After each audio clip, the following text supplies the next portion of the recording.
Today in this video I am telling you 3 tips what you have to say no. 3 points what you have to say no if you are sincerely preparing for RBI Grade B. My name is Chandra Prakash Joshi and I welcome to iExamB for making your preparation 50% faster.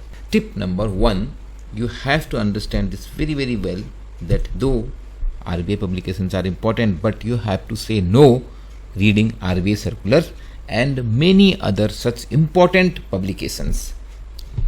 Have a look at this page. यहाँ पर आपको दिख रहा है RBI circular. Notifications में जाएंगे तो you will find out these are RBI circulars. मैंने क्लिक किया RBI सर्कुलर्स पे और ये है master circular and these are other notifications, master directions. I am not going into the details. एक इम्पॉर्टेंट सर्कुलर मैंने डाउनलोड कर लिया which is on IRAC norm, income recognition, asset classification and provisioning norms पे. जो आप NPA होते हैं उनके क्या क्राइटेरिया हैं, कैसे 180 दिन में 90 दिन में NPA होता है, क्या डाउटफुल कैटेगरी है, क्या लॉस कैटेगरी है, पूरी डिटेल गाइडलाइन. अब देखिए कितने पेज का सर्कुलर है, 77 पेजेस का ये सर्कुलर है. Now you tell me, are you going to read this? Income recognition norm, asset classification norm, categories of NPA और उसके अलावा क्या प्रोविजनिंग की जाती है. और ये कमर्शियल बैंक के लिए है एक्सक्लूडिंग RRBs के लिए अलग होगा. फिर इसी तरीके से NBFCs के लिए भी सर्कुलर होगा.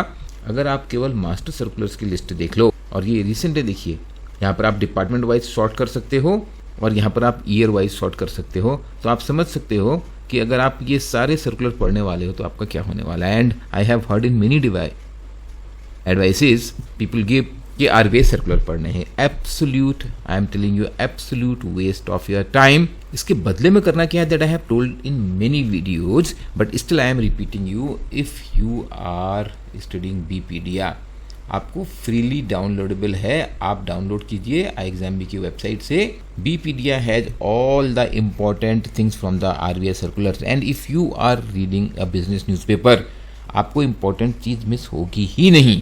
And second point, say no to becoming an expert. बहुत लोग ये गलती करते हैं. I am showing you the proof again. ये देखो आप फाइनेंस एंड मैनेजमेंट वाला paper and have a look. बहुत फास्ट चल रहा हूँ मैं.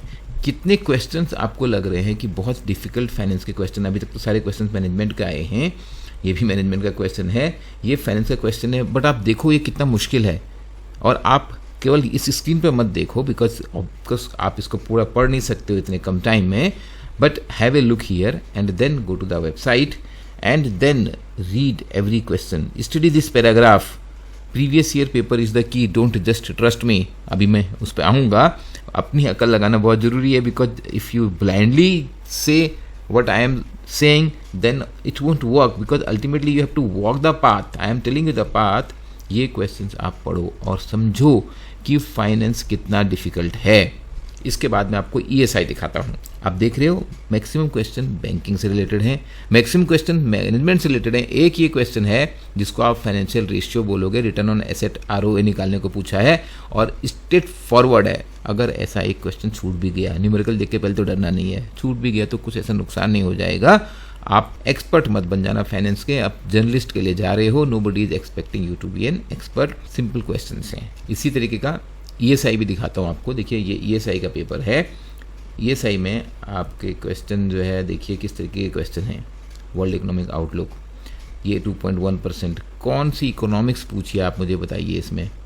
देखिए क्वेश्चंस को, you will realise most of the questions are about what is happening in the world. दुनिया में चल क्या रहा है. ESI is not about economics.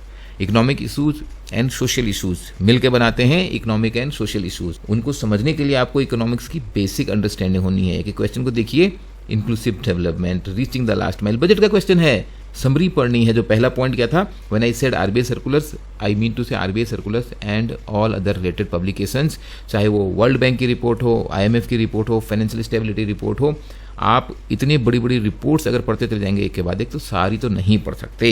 You have to choose and you have to decide your time. You have to say no to lot of things. ये आप देखिए ESI के क्वेश्चन देखने के बाद आपको समझ में आ जाना चाहिए कि this is not about being an economist.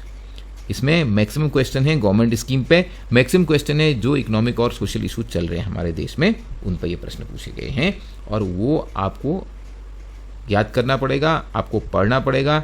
चाहे वो BPDR पढ़िए या आप फाइनेंशियल न्यूज़पेपर पढ़िए और आप कोर्स लीजिए, आपको ये डेटा जब तक याद नहीं होंगे, ये पॉइंट याद नहीं होंगे, स्कीम्स याद नहीं होंगी, आप स्कोर नहीं कर पाएंगे। ये इकोनॉमिक्स का पेपर नहीं है। Point number 3, do not follow every mentor. ये एक बहुत बड़ी मिस्टेक है। एक तो आज के टाइम में, लेट मी गूगल अगेन, और ये देखिए मैं यहाँ पे टाइप कर रहा हूँ इनकॉग्निटो मोड में, आरबीआई ग्रेड बी मेंटर, और आप देख सकते हैं कि आज के टाइम में एक तो पैसे देके ये सब स्पॉन्सर्ड है। देखिए आपको समझ में आ रहा होगा, मेरे से ज़्यादा जानते हैं आप कि कौन सी चीज़ें स्पॉन्सर्ड हैं। पैसे देके सब मेंटर बने हुए हैं, और वो लोग ज़्यादा बड़े मेंटर बने हैं जिन्होंने खुद से एग्ज़ाम निकाले नहीं हैं। यहाँ पर आप उनकी बात जरूर सुनिए जिन्होंने एग्ज़ाम निकाले हुए हैं। Toppers strategy is very very helpful, but you can't even follow every toppers strategy. आप सुनिए और वो पॉइंट निकालिए उसमें से जो आपकी स्ट्रेंथ के हिसाब से, आई एम रिपीटिंग, आपकी स्ट्रेंथ के हिसाब से काम करने वाले हैं, because you are going to crack the exam based on your strength.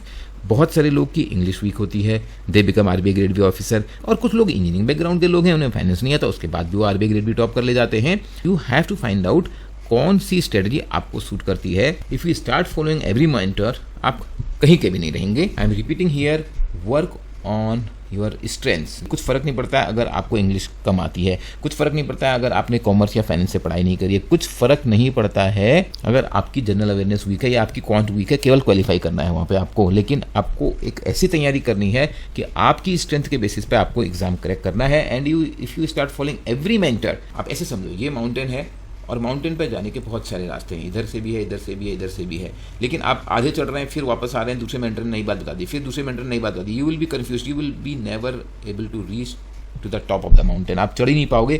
कुछ रास्ता थोड़ा मुश्किल हो सकता है, कुछ रास्ता थोड़ा सिंपल हो सकता है, but you have to continue to follow the route, you know the route your mentor is telling you, and you have to find out a good mentor जिसको एक्सपीरियंस हो सही गाइडेंस देने का।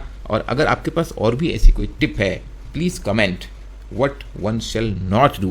I will answer to your comment कि आप सही सोच रहे हैं या नहीं सोच रहे हैं, and we keep on doing this, we keep on telling what not to do. That's why we talk about 50% faster preparation. हम कंटेंट को क्रिस्प बनाते हैं, we cut the clutter, we say no to lot of things. और वो बहुत important इसलिए है, when you say no to lot of things, you stay committed to few things to which you have said yes. आपका yes का commitment strong हो जाता है और वही आपकी सक्सेस लेके जाता है, चाहे वो बात आज आरबीआई ग्रेड बी की हो या और कोई रेगुलेटरी बॉडी एग्जाम जिसमें सिलेक्शंस एग्जाम बी के सबसे ज़्यादा होते हैं। You have any question, please reach out to us at 9205524028। आपको लगता है वीडियो कुछ काम का है तो please like this, share this in your circle, और इस सेशन में ऐड करना मत भूलें by writing your comment on what you shall not do. Thank you. I wish you all the best.